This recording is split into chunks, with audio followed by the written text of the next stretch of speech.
From Kern Government Television, welcome to this week's Kern County Board of Supervisors meeting, originating from the County Administrative Center located at 1115 Truxtun Avenue, Bakersfield, California.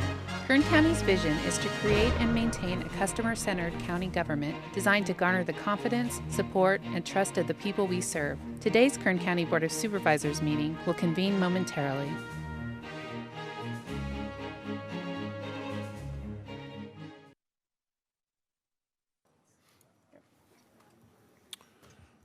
Good afternoon. Welcome to the afternoon session of the April 30th, 2019 Board of Supervisors meeting. Board to reconvene. First item is roll call. Supervisor Gleason. Here. Supervisor Scrivener. Here. Supervisor Maggard. Here. Supervisor Couch. Here. Supervisor Perez. Here.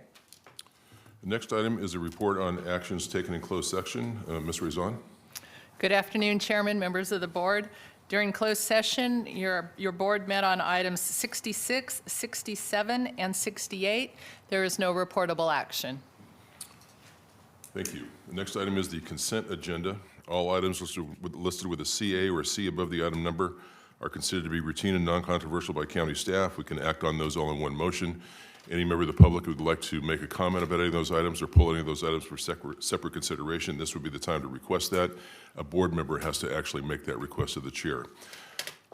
Before we do that, let me tell you what's on the consent agenda. It starts on page 2 of the afternoon agenda, where there is item 4. On page 3, all the items 5 through 10. Page 4, all the items 11 through 16. Page 5, all the items 17 through 21. Page 6, all the items 22 through 26. Page 7, all the items 27 through 32. Page 8, all the items 33 through 42. Page 9, all the items 43 through 51. Page 10, all the items 52 through 57. Page 11, items 58 and 59, and then 61 through 65. And page 12, all the items 67 through 72. That's correct. And we have two items, 19 and 35 have been withdrawn and will not be heard today, but both of those being withdrawn by the department. Is there anyone here that would like to make or ask that any of those be pulled for separate consideration or make a comment about any of those items? Seeing none, I'll return to the board for questions, comments, or action. I think we have one. I'm sorry. Mr. Knipp, are you going to speak? Yes, I would like to, and I think Dr. Rosana Esparza? Have them come down. Need you to come to the microphone, please.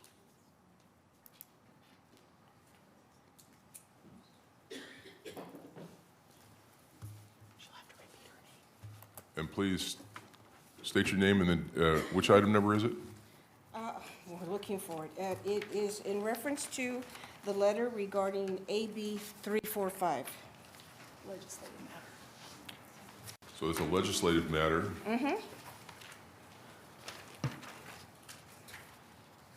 It's item 48.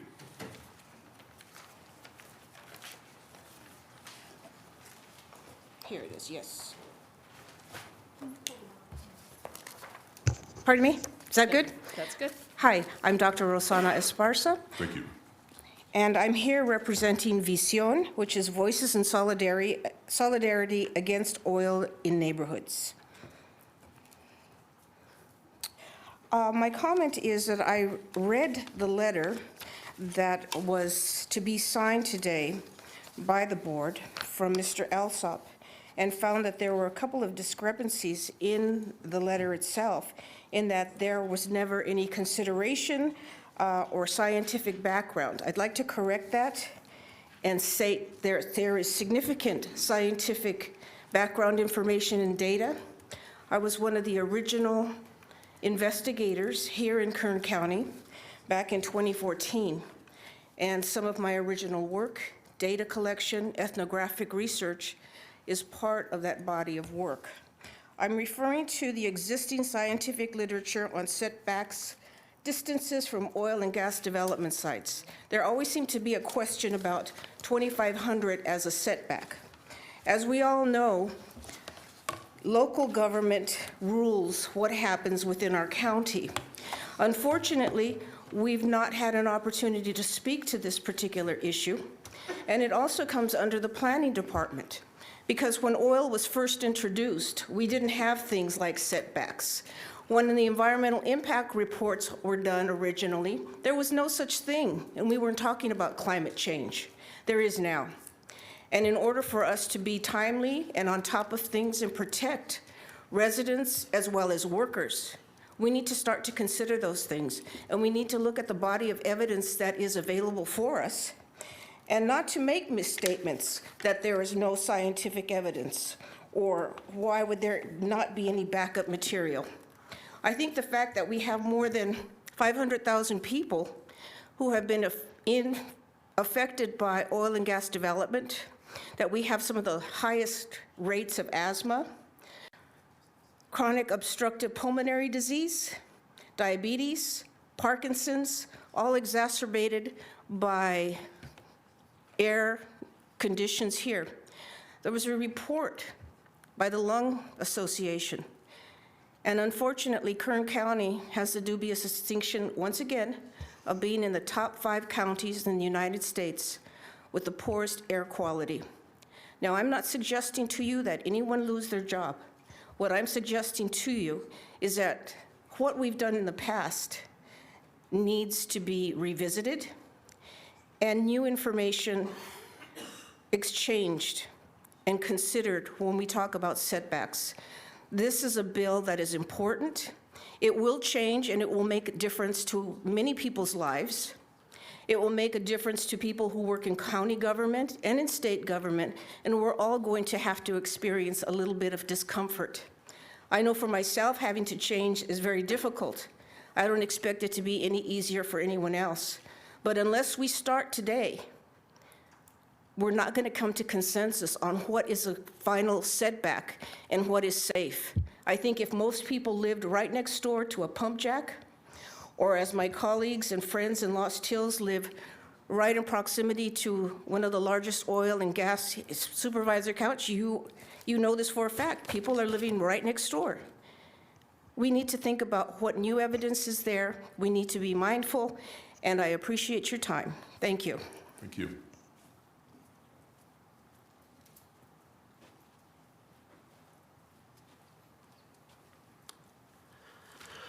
I'm Gordon Knipp. I'm the vice chair of the local Sierra Club chapter.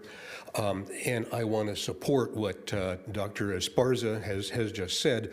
The Sierra Club supports AB 345. The overwhelming existing evidence strongly points to the urgent and long overdue need to address the significant public health issue of oil drilling operations near sensitive receptors. And many of these sensitive receptors, the great majority of them, disproportionately cumulative impacts on communities of color and low-income communities. So the Sierra Club supports AB 345. I would urge that you do not send this letter opposing AB 345. Rather, I would urge that you send a letter supporting AB 345. Thank you. Thank you, Mr. Knipp. Are there any other members of the public that would like to make a comment about any particular item on the consent calendar or ask that any be removed? Thank you. Mr. Pope. Yes, Mr. Chairman, we had a request from a member of the audience to remove item number 22. Item 22. Can I just do that, or do I need a request from a board member to remove item 22? I've forgotten what the policy is. I'm a board member. I guess I can do that. All right, we'll move to item 22. The staff, either planning, Ms. Oviatt, or CAO, have any comment on, I believe it was item 48 and the letter that we are sending in response to the comments we just heard?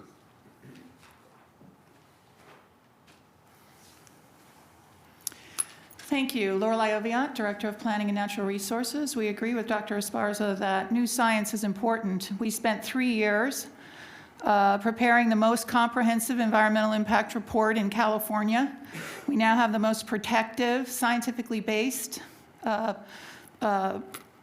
process in place. During that, it was revealed that 150 feet, which is a traditional setback, had no basis.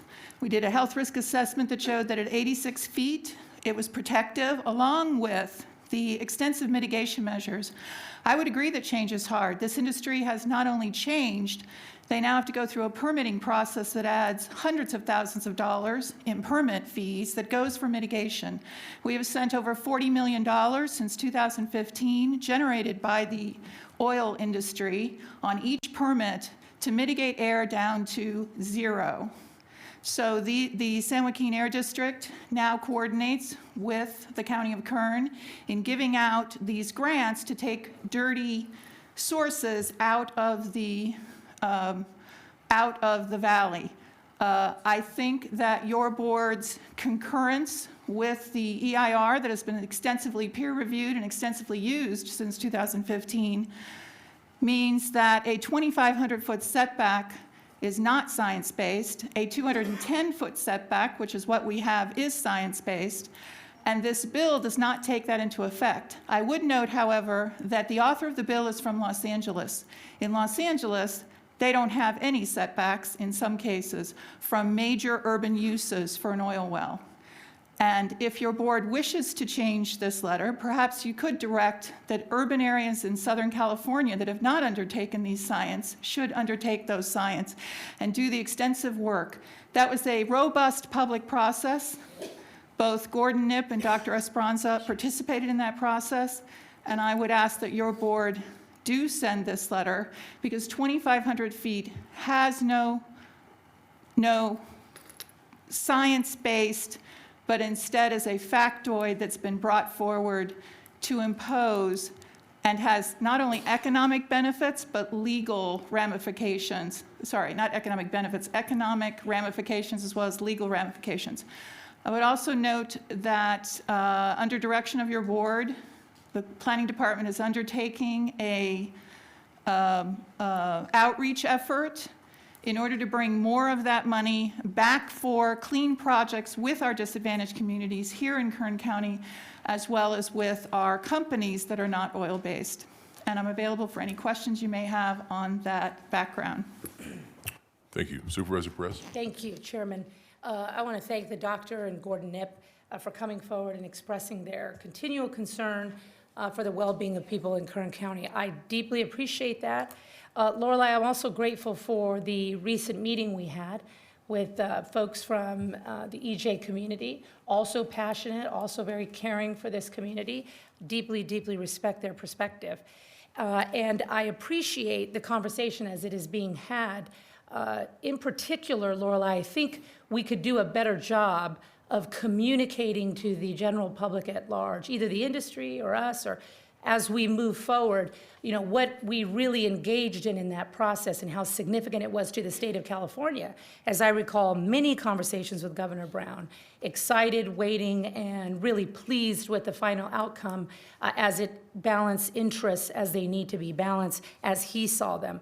And so I think we really could do a better job of conveying to the public just how much work has been done, how much research has been invested, how many dollars have gone into using science as a basis to make these kind of decisions, as difficult as they are, in what we know is going to be a continually costly and complicated transition. So with that said, I am grateful for that. I'm grateful for those groups. I appreciate you guys being here, expressing your concern. That's how the process works.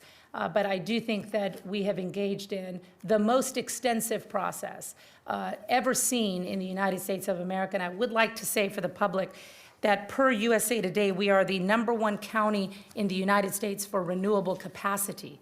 That's our transmission, our siting, our permitting. Even though we're in California, we are the #1 renewable capacity county in the United States. So, you know, we are on the cutting edge. I believe that wholeheartedly. Can we do better? All the time. In particular, bringing back those dollars to Kern County, as we know we are entitled to, that we need, and basically are working to produce.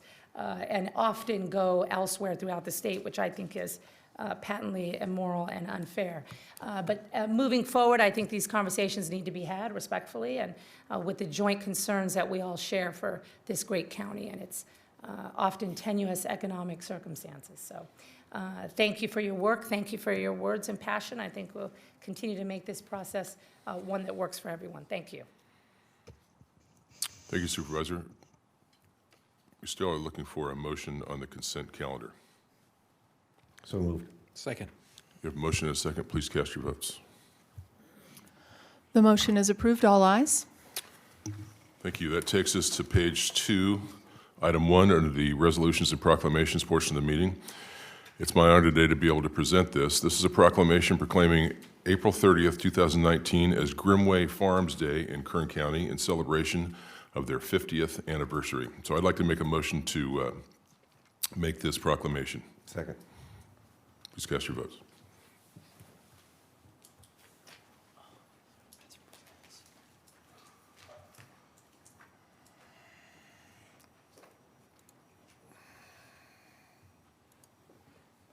The motion is approved. 4 ayes, 1 absent. Supervisor Perez.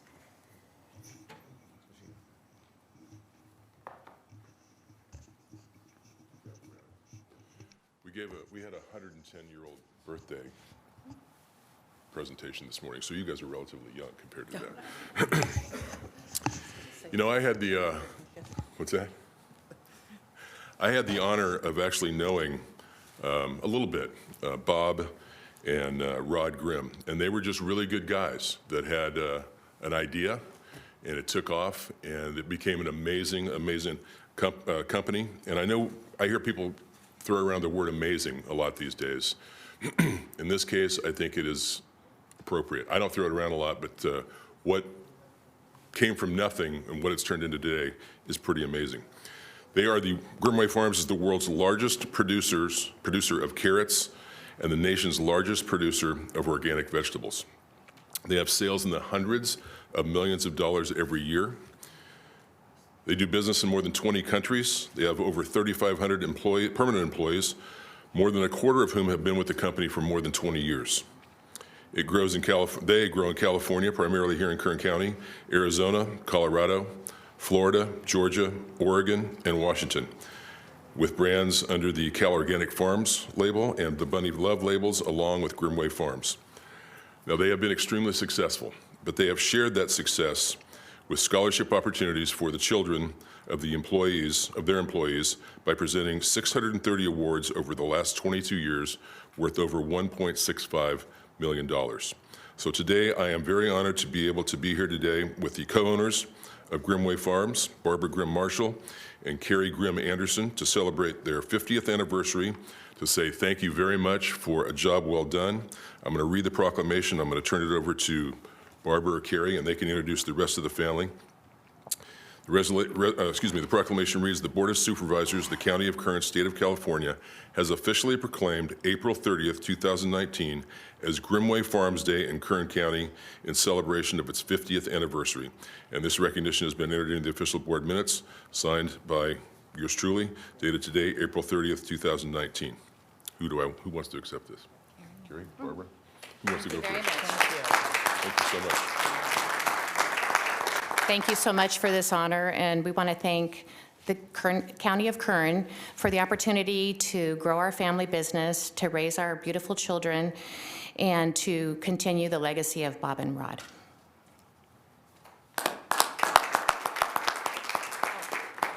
Okay. Well, thank you so much. And I'd just like to take the opportunity to introduce the family that's here today. And so my daughter, Katie Grimm Gardner, is with us, and then Brandon Grimm and Brett Grimm as well. So thank you again for this honor.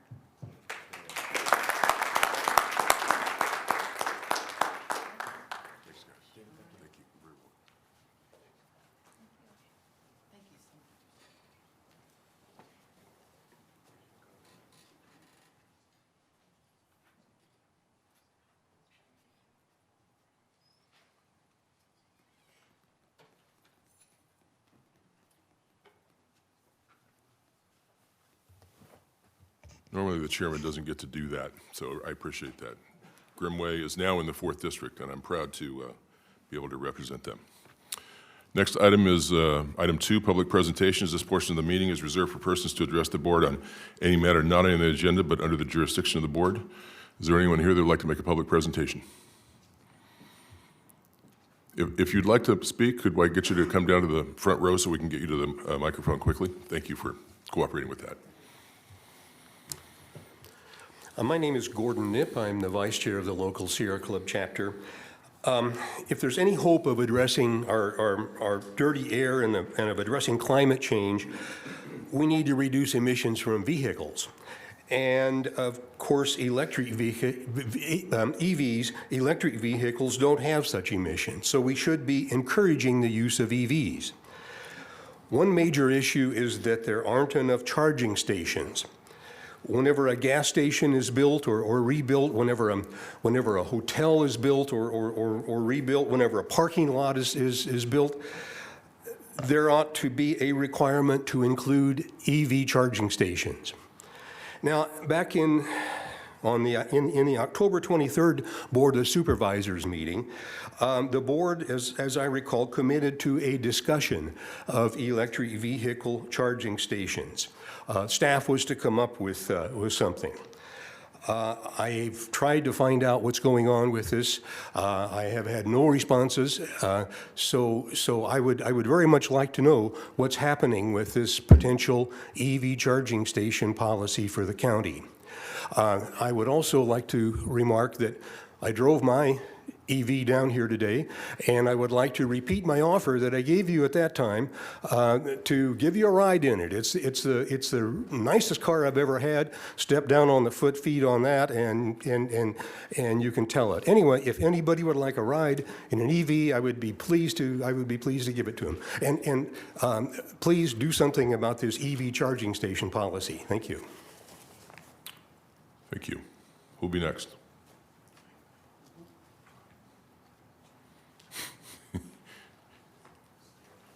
Hi, my name is Dwayne Hartman, and I'm here because I need help. I've been currently going through a divorce civil case for about 4.5 years, and I really don't know where else to turn. I've been subject to the most horrific threats and just experience I've ever had in my whole life. I filed for divorce 4.5 years ago, and I'm still currently going through it. I've not even said no. I've brought this to the attention of the courts. I've tried to bring attention to local law enforcement, and to no end. I mean, I'm at that point now where I'm at the end of a cliff, and I'm here just because I need to be either awareness brought to it or something, because there's just been many things that's been done wrong.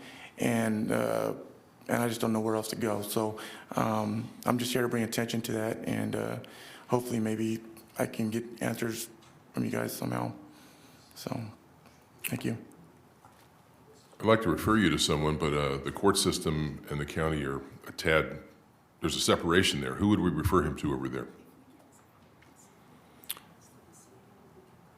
Okay, could I get you to give your contact information to Mr. Alsop over here, and we can have someone contact you? Chairman, may I? Ms. Can I, in addition to that, thank you, Chairman, in addition to providing your contact information, could you head up to my office on the 5th floor and talk to either Nicole or Christian, and they'll give you some guidance about next steps, okay? Thank you. Who will be next? My name is Ruben Isaias. I'm a CSUB student with the MSW program. And me and my colleague were advocating for the homeless here in Kern County. In support of AB 3171, it states under existing laws, several agencies have prescribed responsibilities relating to the homeless persons. Existing laws requires the Department of the Housing Community Development to administer California's emergency solutions grants programs, make grants under the program to qualifying recipients to implement activities that address the needs of the homeless individuals and families and assist them to regain stability in permanent housing and quickly as possible. As students, we formed a coalition, Bakersfield Regional Social Workers. We have gone out to the riverbanks, we have gone out to the parks, we have gone out to the streets. We have interviewed the folks, we have videotaped them, and we wanted to see what the need was of these individuals. These individuals are stating that one of the things that they lack is the documentation, their driver's license, their social security cards, their birth certificates, and due to the fact that they lose them with the elements, they're constantly moving around, and the local officials go out there to the encampments and bury their stuff, and obviously everything gets destroyed. So we are advocating for some type of proper storage for the homeless. That way they could go over and store their documentation and such while they're out there on the streets trying to survive, trying to make a way. And obviously these forms are going to be necessary in order for us to go back out there and help them out. Me being working for the Health and Human Services Agency, I know that helping out the homeless is very vital, but if they don't have the documentation, we really can't go forward to help them out. So when we were out there interviewing the folks, I know that I only have 3 seconds, but I'm going to finish it real quick. There was a question when we were engaging in the interviews with the homeless, and we asked the question, what would you like to address the local officials in governing committee about the homeless issue? When respondents said, it's all a business to them. They need to stop making the homeless issue into a business. That is when we will see real change. Thank you. Sorry, we're nervous. Thank you. No problem. All right, good afternoon. My name is William Cooper, and I am also a student at CSUB, California State University, Bakersfield's social work program. I'm trying to get my graduate degree in this profession. And one of the major goals of the social workers is to assist vulnerable populations, of which homeless are. And the advocacy class in which I am enrolled has encouraged us to examine our practice efforts in the context of the political model, which is one of the reasons why we're here talking to the board.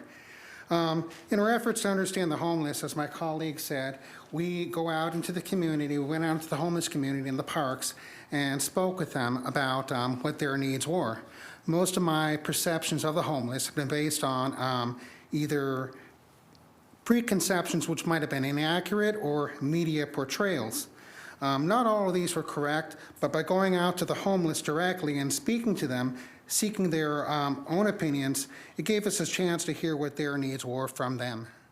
And one of the issues that came up about the needs for the homeless was to find some sort of reliable transportation program that was free, because they need to connect with the services in order to get off the street, in order to get the services they need to help them make the transition from being homeless into housing. And a lot of the busing systems, I mean, they're restricted on time schedules, and some of these service agencies are geographically further apart, so it makes it difficult for them to use what is available now in order to get to the contacts they need. So we want to encourage some sort of reliable service program for the homeless. In addition, my colleague also spoke about the need to have them have a secure place for their documentation. And the Los Angeles County has sort of like a bin program where they can keep their valuables and keep them safe. Documents such as a birth certificate, driver's licenses, in addition to their own personal property, where it's kept in a place that won't make it vulnerable to thieves or to any other maybe efforts from the government to relocate them. Sometimes their property gets lost in those efforts. Otherwise, I want to thank you for letting me speak with you, and that's it. Thank you, Mr. Cooper. Okay, thank you. Lisa Checkley, Rosemont resident. I appreciate what you guys have done as far as our dispensaries are concerned. I just have one question I would like to bring up, and I know you can't answer me, but I just want to know. Out of all the ones that we've shut down and have given dates, what about the ones we haven't? The ones who haven't been paying their dues? The ones that haven't been trying to do anything but sell pot illegally in my town? They're all still in operation, even the ones that the police officers think are closed. They're still operating. I want to know when maybe we can expect something to be done about them as well. That's all I have. Thank you. Thank you. Yep. Supervisor Perez. Thank you. I appreciate the gentleman from Cal State. Thank you for being here. You know, recently I dropped a car off, I think it was at Hertz, and rather than one of them drive me back, they had a little app, and they called a Lyft for me. It was a matter of minutes, and I got home, and they had some account or way to pay for it. It was just so fast and so inexpensive. I was really quite stunned by it. The efficiency of that program. I think we should, in particular, given the 8,200 square miles of Kern County that we have, that we should really look more seriously at how we can incorporate some of these efficient models to, in particular, move some of our highest need or most sensitive clientele that could really do so much better if we can get them from point A to point B. We've seen the probation department do some of this with AB 109ers, but this would be altogether separate for folks we just want to get from point A to point B. I think it would be super easy, and I'd like to talk to you guys about that. So if you could call my office and talk to Nicole, set up a meeting, I think there's something very exciting there. I would also been looking into exploring Uber and Lyft for our disabled community, because a young woman I work with who's in a wheelchair cannot get to back and forth from work on Saturday night at the Rabobank, which I think is a disgrace. She's out there working but can't get Saturday or Sunday hours because there's no way to transport her. It's after hours for Kern, and we don't have a disabled Lyft or Uber. So these things are really important and heavy on my heart. So we can't really discuss it here. It's not agendized, but I just want to share with you a little bit of my heart, see if we can get something rolling there. So call my office, talk to Nicole, and we will get together and brainstorm, be creative. We'll do that. Okay? Appreciate your guys' attention to these matters. Sure. Any other public statements? Seeing none, we'll go to board member announcements and reports. It's item 3. Seeing none of those, we had item 22 removed for separate consideration, so we'll go to that next. Item 22 is a protest hearing on a proposed confirmation of administrative penalties and costs incurred for nuisance abatement for work located at 122 East, is that Moneta Avenue in Bakersfield? Vote. Mr. Chairman, due to information that was presented to us at the last minute here today, we feel to do justice to this issue, we'd like to withdraw it and bring it back at a later date. So the item to be withdrawn. Withdrawn by the staff. Can you? That's correct. Okay. Thank you. That takes us to item, is it 60? Item 60, which is a request to employ retired county employee Carla Herbolz, waiving the 100-day waiting period. Oh, I'm sorry, that's 66. I don't have my glasses on. This is a response to a March 12th, 2019 request for review of Kern County's local vendor preference policy. Mr. Alsop.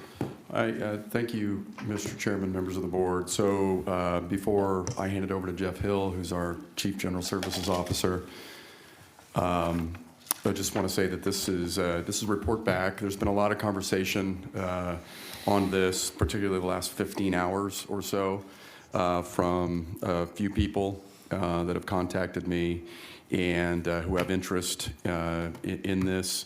And I wanted to just state up front that this is simply a report back to your board based on some conversation as a result of a previous board meeting. We got into a discussion about local vendor preference, and obviously weren't prepared at that time to take a deep dive on how we apply the policy here in the county. So this is what today is about. We, staff, including me and Jeff Hill, Sandy Bromhals, who is in charge of our procurement, recommend no change to our local vendor preference policy. We're quite happy with it. And Jeff will go into in his presentation why we believe it is a good policy, but that doesn't mean that changes can't be made to it. We certainly don't know it all. And if your board at the end of the presentation feels like this is an item that you want to continue to a future meeting, we'd be happy. I did get a request from Mr. Ortiz at the Bakersfield Chamber to come over and meet with him and maybe a group that he might want to put together. And I'm happy to do that. Jeff and I are happy to do that. To date, we've had no specific business problem pointed out with our local vendor preference. There was something pointed out by Mr. Dodgen, a representative of Transwest, a security firm here in town, in a presentation that he was giving to the board some weeks back, and that had to do with virtual office space, for lack of a better description, or a Regis office center, and how that was applied or included into our local vendor preference. But we've not been approached to date by anybody to make changes to our local vendor preference. So with that, I'm going to hand it over to Mr. Hill to make the presentation. Thank you, Ryan. Good afternoon, Chairman Couch and members of the board. Today, as Ryan said, we're reporting back based on your request from March 12th. The discussion on March 12th referred to having an open dialogue related to local vendor preference in Kern. And today is part of that public discussion. Between last week and yesterday, we notified many of our vendors this discussion was occurring today. There are people in attendance that do have a stake in this definition and application of local vendor preference, and you may hear from them as well. Your request was that General Services report back on our process and details for local vendor preference. The process was for General Services to inform your board, engage in the discussion related to details and application of local vendor preference, and take direction for further changes from both ordinance and policy. While we make a recommendation to not change our local vendor preference or ordinance, we are open to any direction by your board. Today, the information included will be criteria for Kern's local vendor preference, the criteria of other comparable counties in California for local vendor preference, key statistics for the use of local vendor preference in Kern County, a short discussion on a peer group commentary and opinion, that is the National Institute of Government Procurement, application of our local vendor preference in our standard procurements, recent performance, and recommendations going forward. Well, that's a lot of information. This isn't an overly long presentation, so bear with me. Kern local vendor preference has 4 criteria with which the vendor must comply. These 4 presented has a fixed office or distribution point located in and having a street address within the county for at least 6 months immediately prior to the issuance of the request for competitive bids by the purchasing agent.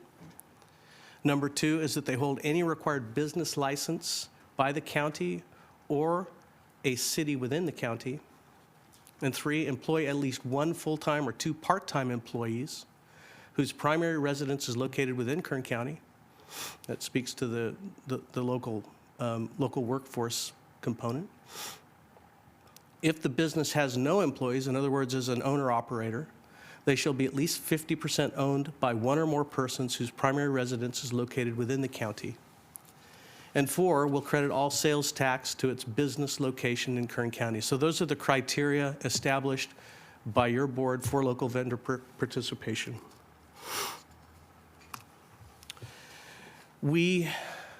Kern County has, as comparative counties, 13 comparative counties that we use to measure ourselves by. Those are represented on this chart. The factors of comparison are, among others, population, geography, income, tax revenue, and industry. As you can see from the slide, Kern, and we're about halfway down, Kern and Monterey has the most restrictive criteria for local vendor preference. And by restrictive criteria, I don't mean to necessarily mean that that's a negative. It is just that we employ, of our comparative counties, all of the criteria that our comparative counties employ. We use them all where other counties use, as you can see, a fewer number of them. So what that does is it more focuses on what constitutes a local vendor.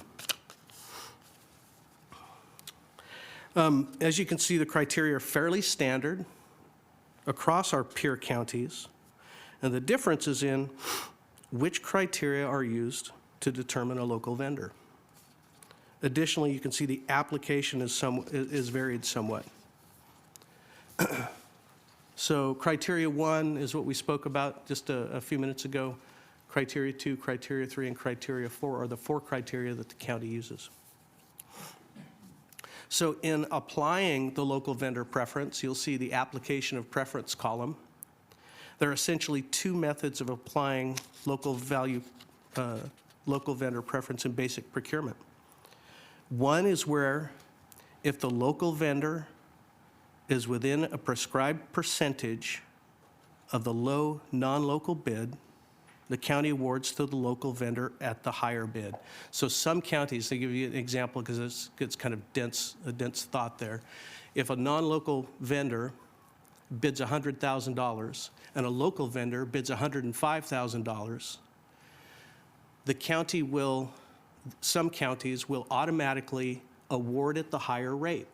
So they will pay the $105,000 for the same services to a local vendor, if the low vendor is a non-local vendor. The other method, the one that Kern County uses, allows the local vendor that is not the low bidder, but is within the prescribed percentage of the lowest bid to submit a new bid matching or beating the low non-local bidder. And I'll use that same example. The non-local bidder bids $100,000 for a service or good. The local vendor bids $105,000. We give the opportunity to the local vendor to submit a secondary bid if they choose, matching or beating the non-local vendor's price. It's our opinion that this yields the greatest result for Kern because we receive the lowest bid and give our local vendors the opportunity to be maximally competitive.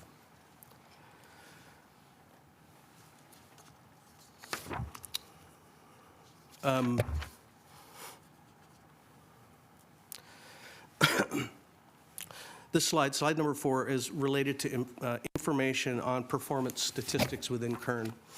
This is particularly telling. 660 of the 7,570 vendors in our database are registered as local, so that's less than 10% of the total number of the vendors that the county have listed are local. This is the interesting part. 65% of the total purchase orders in fiscal 17-18, and we picked that because it's the most recent year that we have a full year's worth of data for. 65% of the total POs, that's the number of POs, went to local vendors, 2,370 of the 3,645. Furthermore, 56% of the total purchase order spend in that same year went to local vendors, as described by our ordinance. So that's about $50 million of the $89 million. So while our local vendors are less than 10%, they constitute 56% of the total spend for those purchase orders. That's an outsized number, and it should be expected that local vendors are more competitive because they have some advantage.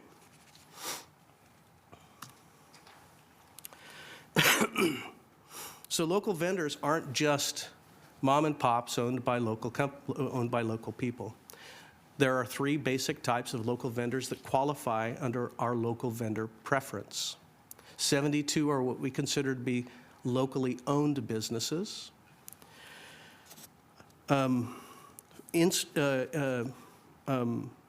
Examples of that are Stinson's, Kern Turf Supply, Bark Recycling, and Transwest Security. 14 are locally owned franchises or dealerships. Those would be Sonatrol, American Business Machines, and Jim Burt Ford. Those are just examples of the type to give you some idea of the type of local vendors. And corporate businesses with a corporate office. These also qualify as local vendors. Examples of those are Granite Construction, Brinks Armored Transport, and Mount Poso Cogeneration. Examples of non-local companies are, for example, Otis Elevator, Voyager Fuels, and U.S. Food Service. So as you can see, we have great participation by our local vendors in supplying goods and services to Kern County. All of these have been and we expect will continue to be great partners of the county. In fact, we have realized great recent savings of approximately $732,000 from our local corporate vendors in our recent Lean Six Sigma contract negotiation efforts. And I'd like to publicly thank them. They're Dewey Pest Control, Jorgensen, Sparklets Water, Fastenal, Central Sanitary Supply, Home Depot Pro Institution, Cummins Pacific, Daniels Tire, Western Roofing, SA Recycling, Spectrum, Granger, and Stinson's is a local company that has been a tremendous partner with us as well. So on to our peer association. The most prominent association for government purchasing is the National Institute for Government Procurement, as you would expect. They have weighed in on the local vendor preference issue, and they do not support any preference in procurement, including local vendor. So that's any preference at all. That's because this conflicts with the pure competitive procurement principles that they espouse. However, they do concede that other considerations, including low vendor preference, may be important to local economies. And your board has deemed the impact to our local economy is important, and we use local vendor preference as a result of that, really to great effect.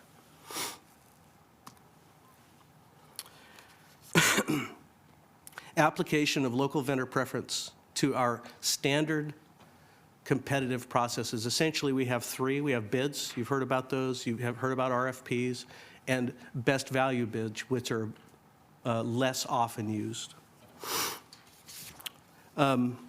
Examples of RFPs are the sober living facilities recently done by Behavioral Health, Pharmacy Benefit Services, and Kern County Audit Services. Recent best value bids are ITS Storage Area Network, High Performance, I'm going to try and say this, Chromatograph for our DA. That's a crime lab piece of equipment, and janitorial services for multiple county departments, as well as then the standard bid procurements, which are most of what we do.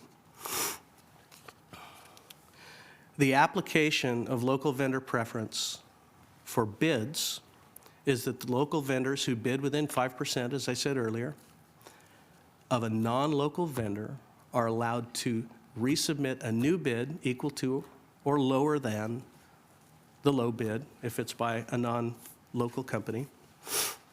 And then the vendor is awarded based on that low bid. So it gives them the opportunity to rebid. They have to be within 5%. RFPs are covered in our local vendor preference as well. And local vendors who submit and receive at least 70% of all points possible during the scoring phase by the committee will have their final score increased by 5%. So if somebody scores 80 on the matrix of evaluation, as an example, they would receive an additional 4 points. So there would be bumped from 80 to 84 as a qualified local vendor. The vendor is then, the vendor with the highest score is then awarded. Best value bids, we don't do many of these, to be honest with you, but local vendor preference is applied to that, and it's applied after all of the vendors are ranked. If the low vendor is non-local, but number 2 is a local vendor, the local vendor gets moved up 1 ranking position. So number 2 would become number 1, and then we would award based on that ranking. So those are the 3 ways that we really utilize, actually apply local vendor preference. This graphic gives you an indication of the local vendor preference applied just this year. And these resulted in goods purchased locally that would otherwise have been purchased through a non-local company. And you'll see really at the bottom line, $960,000 was retained with local companies as a result of the application of the local vendor preference. I would also draw your attention that Stinson's, all 3 basically business types are represented here. Stinson's is a locally owned company. Haddad and Jim Burke Ford are both local franchises, and Gibbs International statewide traffic safety and signs qualify under the corporate scheme. So we get great participation from our local vendor through the application of our local vendor preference. So our recommendation is to really not make a change to our local vendor preference, although we're willing, we will absolutely receive direction from your board. While not shown, I would like to let you know that we've changed our big package as a result of the recent discussion about procurement. There was, I think, some lack of consistency within our procurements, and as a result, along with County Council, we have revised our procurement documents. We have included a local vendor preference worksheet that accompanies every quotation request, RFP, and best value bid. That worksheet requires that every vendor that provides a bid for those 3 types of procurements certify that they are local or not. And if they don't submit the document, they're not considered local. That way it's standard, it happens every time, and we have a good way of keeping track of it. We've also cleaned up some language in the quotation request documents to minimize potential for confusion related to the procurements. So we have included that. I don't have copies of it here. We have copies, and they go out with every one of our quotation requests and other procurements. So back to the recommendation. We would like to see that we maintain the local vendor definition as previously discussed, that it's a fixed office for 6 months prior to bid, that we don't include any exclusions for rented, leased, or shared space. Reason for this is this allows vendors to reduce overhead costs and pass the savings on to Kern County. That we hold business licenses by the county or the city within the county. That's that we don't make any changes to that, and that we maintain the factor of employing local residents or having the owners be local if there are no employees, and that we credit all sales tax to its location in Kern County. Additionally, that we maintain the local corporate vendors, maintain that they meet the local definition. They're valuable partners to us, as shown, and we receive great benefit from them. These local vendors employ local residents and satisfy all other requirements of the listed above, even though they're corporate entities. Their labor costs are significant, and that's local. That's local labor, and that helps the people as well as our economy. Again, our local corporate vendors participated in savings initiative, reducing costs of $732,000. just this, over the current term. And that we maintain 5% preference. You'll notice on the previous spreadsheet, I know it's a few slides back, some counties use 5%, some counties use 6%, and some counties use 8% as the cutoff for invoking local vendor preference. We suggest that we maintain 5% preference. That keeps our bandwidth of competitiveness sharp. This allows for competitive market. Additionally, the California Government Code requires public procurement be open, fair, and competitive, and this competitiveness we feel is appropriate. A larger preference might discourage non-local participation in bid requests. In other words, it might reduce the number of people that participate in our bids because they know that it leans further towards local than non. And that we maintain the requirement of local vendors to submit a new bid to be of equal or less than the non-local's low bid. Again, this saves the county money and maintains the ability of our local vendors to be competitive. Rather than paying more for the same service, we require that the local vendor get competitive and submit a quote commensurate with the low bid. So this is only our recommendation. Understand your board may have other direction related to the criteria or application of low vendor preference. However, that concludes my comments, and I'm ready to answer any questions you may have. Thank you, Mr. Hill.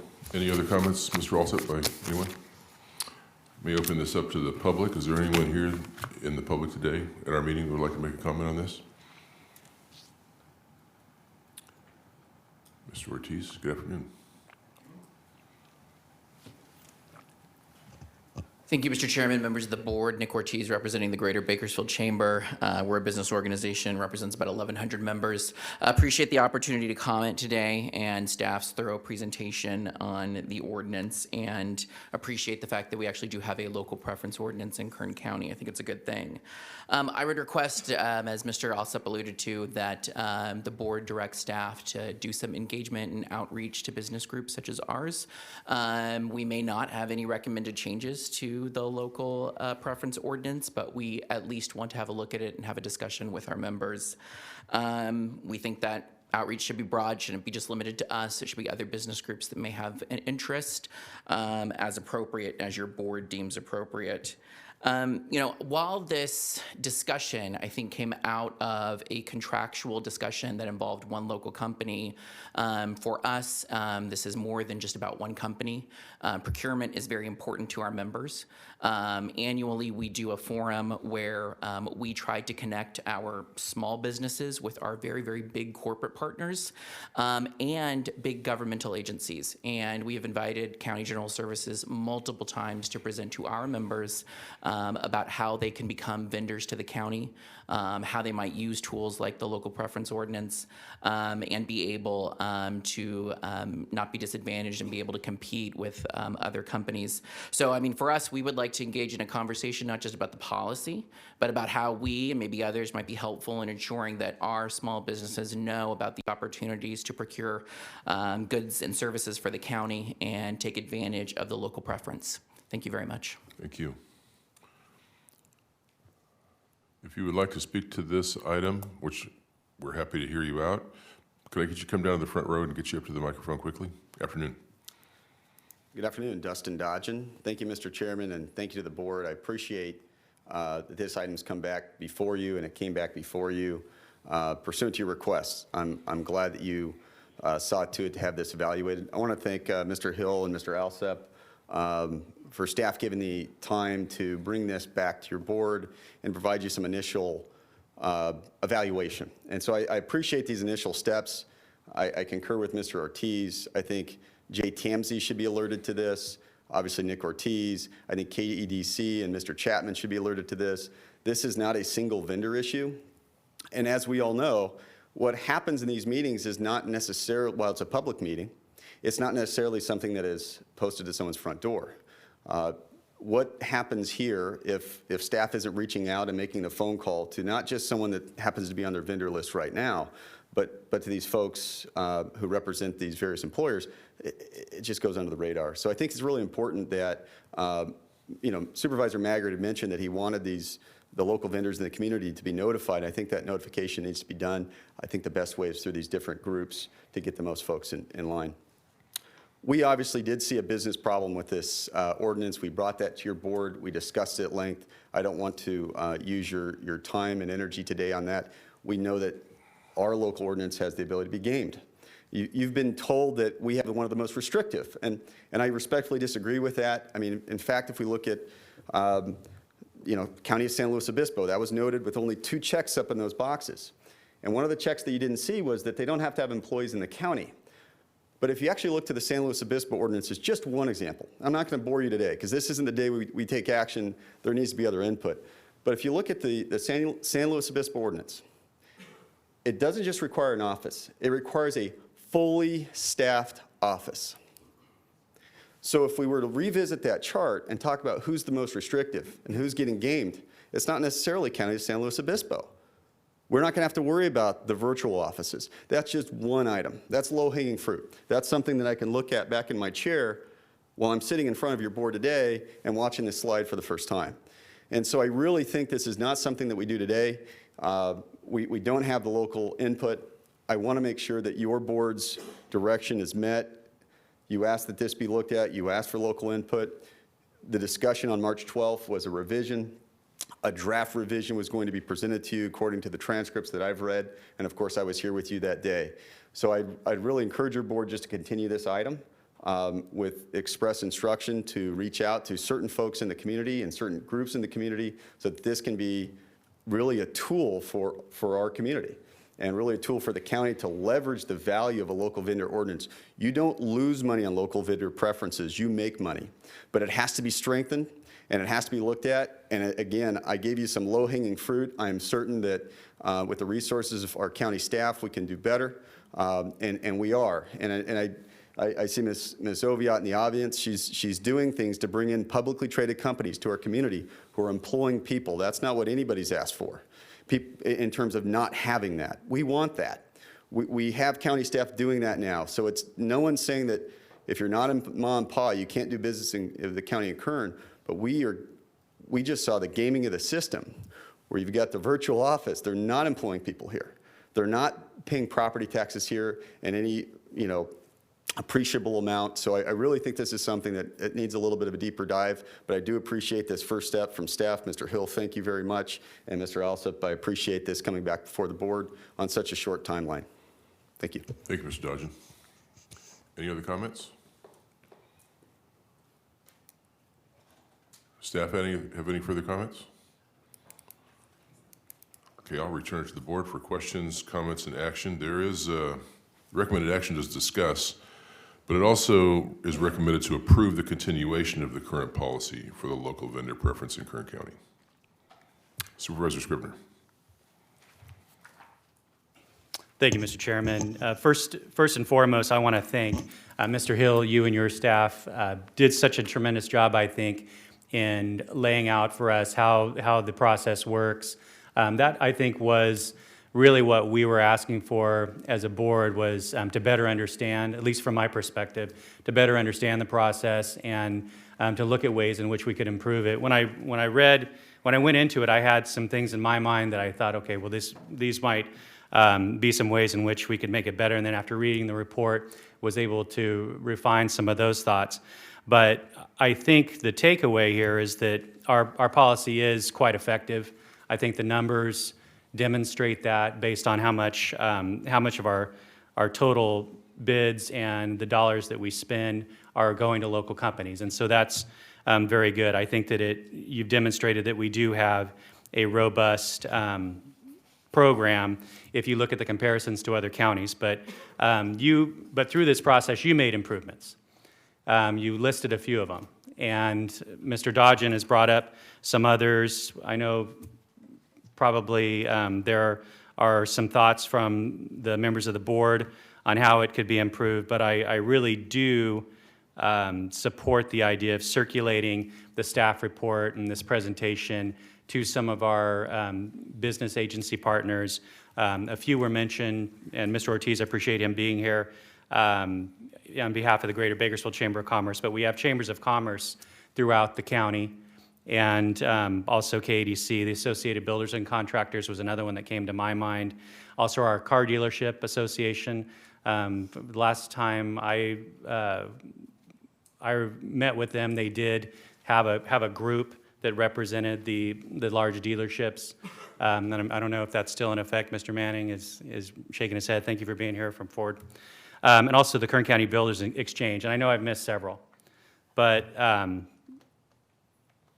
I'd look to staff to establish a process to get this out to those folks, and then have a means by which we could collect some of their suggestions, and perhaps we come back and we only make some minor tweaks, but if it improves our ability to involve our local businesses, I'm all in favor of that, balancing that with our fiduciary duty and the need for us to spend the money as wisely as we can, and make sure that we don't spend recklessly, but that we do give our local businesses the best advantage. So I appreciate staff's work. Once again, I think you really did a marvelous job. Appreciate it. Thank you. Supervisor Maggard. Thank you, thank you, Mr. Chairman. Thank you to staff for very thorough treatment of this. It's nice to see that we are not far afield from best practices that are in play in other communities. I have a few questions about what a couple of these things mean. I just want to confirm for my confirmation and for the public that all 4 of the criterion are required, not just one of them. It's all 4, is it not? Supervisor Maggard, through the chair, you are correct. All 4 must be. Thank you. And there's a reference to the sales tax being paid to an address in Kern County. I don't ever want to do something that's not appropriate, but I want to maximize the benefit to the constituency that I represent. And so one of my questions is it conceivable that we could arrange for an address that's in unincorporated Kern County through which all of the sales tax that's generated by these contracts would go through that unincorporated area? Not only would it be a lower sales tax rate, but the county would significantly benefit from the sales tax being generated in an unincorporated area. Is that conceivable? I think that there has been an effort to look at a centralized location for application of sales tax.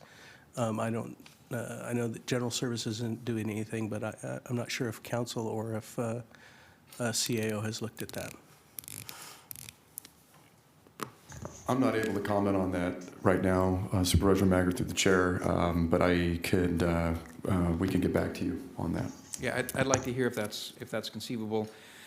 The central theme of the questions I had focused around my concern that we hear from our local vendors who are certainly impacted by the local vendor preference policy that we have. So I am interested, just as we have workshopped many issues over the years in my time here with a particular constituency group, it might have been oil and gas, for implications of some of our ordinances for them. We've engaged the chamber, we've engaged the Board of Realtors before. I would like to specifically engage those, and I think that's the one element that's missing from today's presentation is a robust effort by us to engage those that are involved in the local vendor, or affected by the local vendor policy. Over the years, I've seen questions raised about everything from computer purchases to office supplies to security more than once. The provision of supplies to Kern Medical over the years, it's been an array of different applications. So I would like us to give some thought to how we go about reaching out to those who are impacted by this and let them tell us. For example, the one that I thought was very interesting before was whether or not there should be, how does I'm sorry, I'm stammering as I'm explaining this. Would our local vendors have a perspective on what might be a seam in our policy that allows a non-local vendor to appear to be local and benefit from, from our policy. And the area of that is of interest to me is when they have these virtual offices. Now, I certainly don't want to close out an opportunity for a small business, small local business that uses a virtual office. But at the same time, I don't want to be manipulated by an out-of-town company who, finds a way to just touch on what we, maybe the letter of our policy, but not the intent of our policy. So those are things that I think we'd have a better understanding of if we had the actual boots on the ground, those local vendors engaged in it. So not only the Hispanic and the Greater Bakersfield Chamber of Commerce, but the African American Chamber of Commerce, the same thing with those that provide services. I think we ought to have an opportunity to workshop that in a few different places. And I don't think that today is adequate to do that. So I'd like to have that engagement of the public before we finalize what our recommendations would be. And I'd like you to get back to me on in this process before we conclude it, about whether or not we might be able to do something about capturing all the sales tax that's conceivably possible with a central location. Thank you. Thank you. Supervisor Gleason. I'll be quick because these two supervisors hit what I was going to talk about. I had three concerns. First was the taxes. Make sure we design a policy that captures the taxes to the maximum extent possible in Kern County. Two, I think it's important that we have the employees who work for that contract, whatever is let out, be residents of Kern County and not just virtual storefronts. I'd like to see, actual employees be from Kern County, if at all possible, to the maximum extent possible, and at least be credited, their applications or their bids be credited for numbers of employees they have. And the third thing is, who'd know better than this than the Chambers of Commerce? So I say we run it out to the business folks out in town and tell us, what do they want to see in their government. This is their government, so let's put them to work and tell us what they want us to do. And there's plenty of the Indian Wells Valley Economic Development Company Corporation, the Ridgecrest Chamber of Commerce. There's several Chamber of Commerce, 2 Chamber of Commerces in Chambers of Commerce in Kern River Valley. And so there's plenty of people who could have a vote and say on this, and I think giving them an opportunity to comment would benefit us all. Thank you very much. Thank you. Can you get us the local vendor ordinances for the 14 counties you took a look at? A copy of it? Yeah, yes, Do you have it already? Chairman. We have that information, yeah. Okay. I would like, I don't really want to read that, but I would like to take a look at it. We used it to synthesize the spreadsheet that you saw. Okay. I thought Mr. Dodger brought up a good point. If there are other criteria, I want to use it to get me thinking about different criteria that we might want to look at, and I agree with all the comments that were said so far. So recommended, we don't have a motion or a second yet, the recommended action is to discuss, and I don't want to, and I don't think any of us want to stop our local vendor preference policy, but we want to take a look at if we can improve upon it. So do you need a motion to do? I also would think it would be interesting, not interesting, I also think it would be helpful for me anyway, is if we knew when you were going to do these meetings, you don't know yet, but a time frame. Will you come back in 90 days? Is that long enough? I know you have budget coming up and other issues that I might even be aware of. I can't imagine that 90 days isn't enough time for us to solicit the input that you're looking for. You think that's enough? I think that's enough time Okay. to solicit the input. So I'd make a request then, if the board would consider, that you bring this back in about 3 months. And if it's 3 months and a week, I get it. But do your best. Mr. Dodgen, I'll recognize you. Do you have a? Thank you for recognizing me. I just wanted to note that on March 12th, you indicated that whatever revisions were going to be made, you wanted those revisions made before the RFP for my particular client went out. And I just didn't know if that timeline coordinated with that, if that would work. I don't know either. Okay. Can you let us know? I can't speak to that. We will be assembling the RFP committee very soon and before those 90 days. So how quickly do you think you can get back? Instead of 90 days, can you do it faster than that? Yes. 89 days. Let me ask an open-ended question. About how long do you think you need to do that? And can you do it fast enough for us to consider that before we make that other decision? Mr. Chairman? Yes.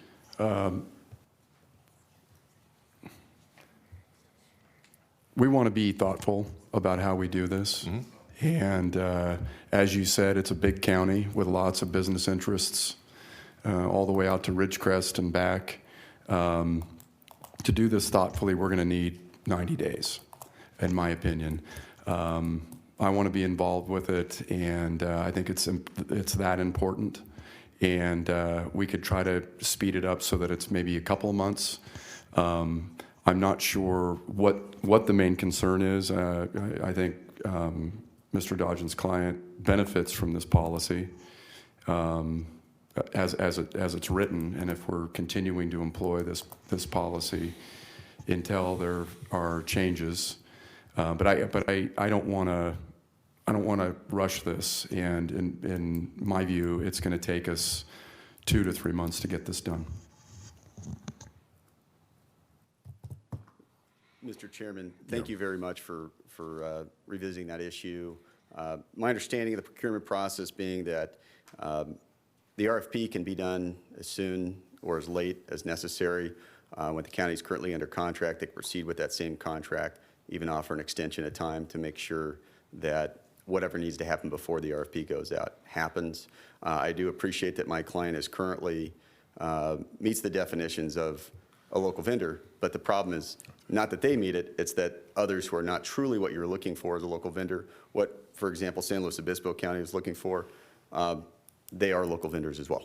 And so my hope is that we get that fixed before any of those criteria are redeployed again, preferably on any RFP to promote the interest of the county, but certainly for my client. Understood.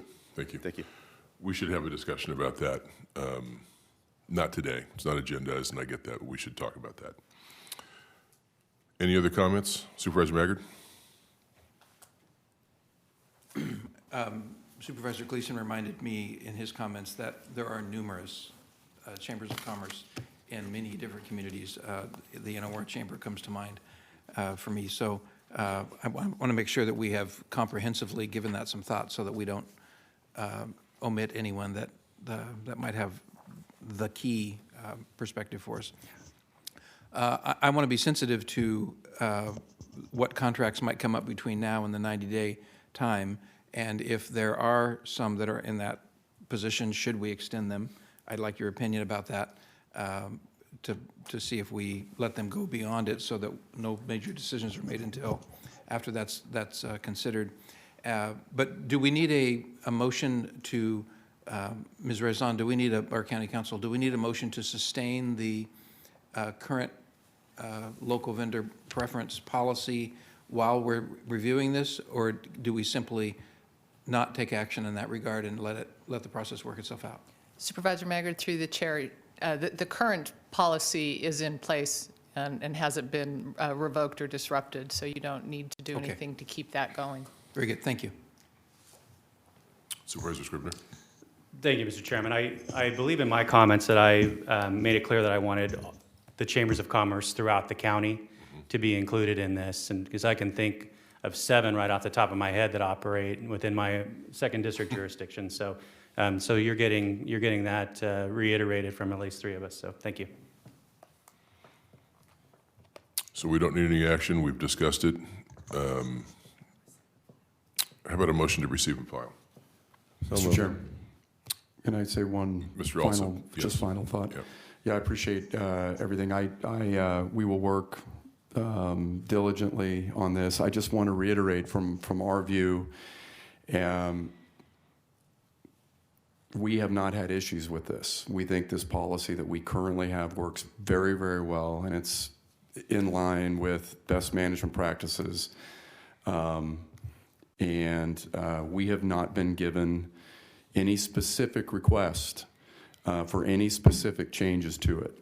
I would respectfully request that if Mr. Dodgen does have some changes that he would like to submit, I think he has my email, and we're ready and willing to receive that.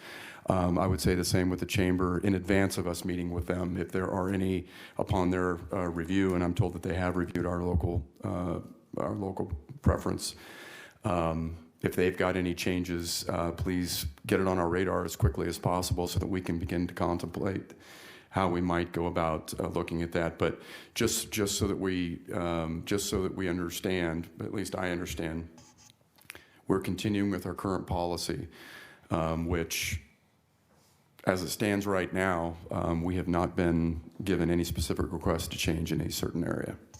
Well, and that was the reason for my request of the 14. I'd like to look at those, and if there are certain elements in any of those that I might want to bring forward to staff to bring forward for a discussion here, that was the purpose of that. That's that. We have a motion. Who made the motion to receive and file? I'll make the motion, Chair. I think Supervisor Gleason did. Second that? Please cast your votes. The motion is approved. All ayes. Thank you for sticking with us through that. Item 66 is next. It is a request to employ retired Kern County employee Carla Herbolt. I hope I'm saying that right. I apologize if I'm not. Waiving the 100-day waiting period to fill a critically needed position. Mr. Brown. Good afternoon, Chairman, Couch, members of the board. As you stated, the item is a request by our Information Technology Services Division to bring back one of its retired employees, Carla Herbolt, as a Systems Analyst 2, effective tomorrow, May 1st, 2019. When the state passed the Public Employees Pension Reform Act, they had a requirement that any retiree who returned as a retired annuitant prior to 180 days must be certified by your board and the county as its employer as somebody who is critical to and has special skills. Ms. Herbolt is an employee who has previously helped the county create its health benefits system for managing our enrollment and all the other things that go along with our health and welfare benefits that our employees and their families maintain.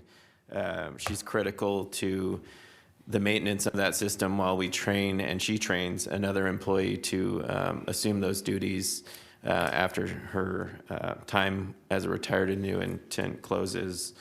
So we're bringing this item to you as an off-consent item as required by law to bring back Ms. Herbolt for the period beginning tomorrow and through August 30th of 2019 for a maximum period of 960 hours in this fiscal year and next fiscal year to assist the ITS division in training additional staff and supporting the health benefits staff with its IT needs during that period of time. The request is to bring her back as a Systems Analyst 2, Step E, in Budget Unit 1160, and for your board to waive the 180-day waiting period established by PEPRA, and to make that effective May 1st, 2019. The cost of bringing back Ms. Herbolt for this period of time is covered by our Group Health Internal Services Fund, so there's not a general fund impact to bringing her back. And so we respectfully request that your board approve the request to bring Ms. Herbolt back effective tomorrow. Thank you. Is there anyone here in the public that would like to speak to this item? Seeing none, I'll return it to the board for comment and action. Motion on staff's recommendation. Second. Motion to a second. Please cast your votes. The motion is approved. All ayes. Thank you. I just need a motion to adjourn to, what would that be? May 7th, 2019. Without objection, we're adjourned. Thank you.